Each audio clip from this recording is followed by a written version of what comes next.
After rejecting the idea a couple of years ago, Continental and United Airlines announced plans this morning to finally merge. It will create the world's largest airline.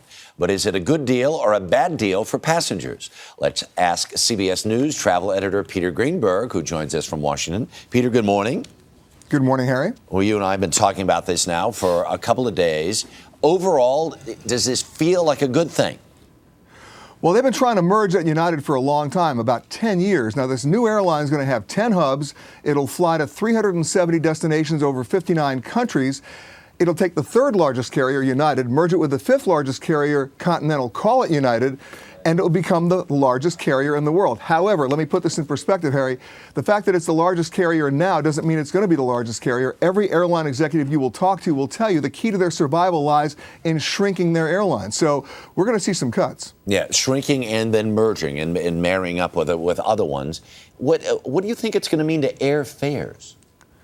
Well, you know, it's the law of supply and demand. Right now, they only compete on 13 long-haul routes, but it's the short-haul routes that make the difference here in smaller American communities. You take Bozeman, Montana, or Grand Rapids, Michigan, a number of other destinations where both airlines service those communities, you're going to see a reduction in service. It is inevitable. Reduction in service would probably end up meaning an increase in fares.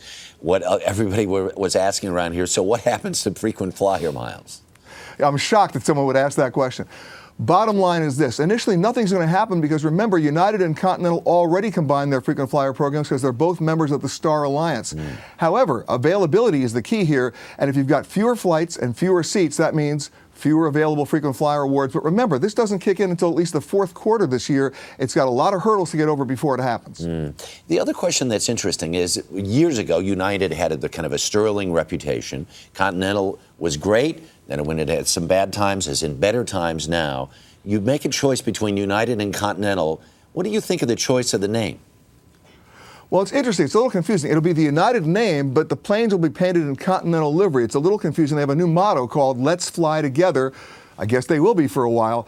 The bottom line is United doesn't have a stellar service reputation in terms of customer service. This is the airline that intentionally disconnected its customer complaint phone lines.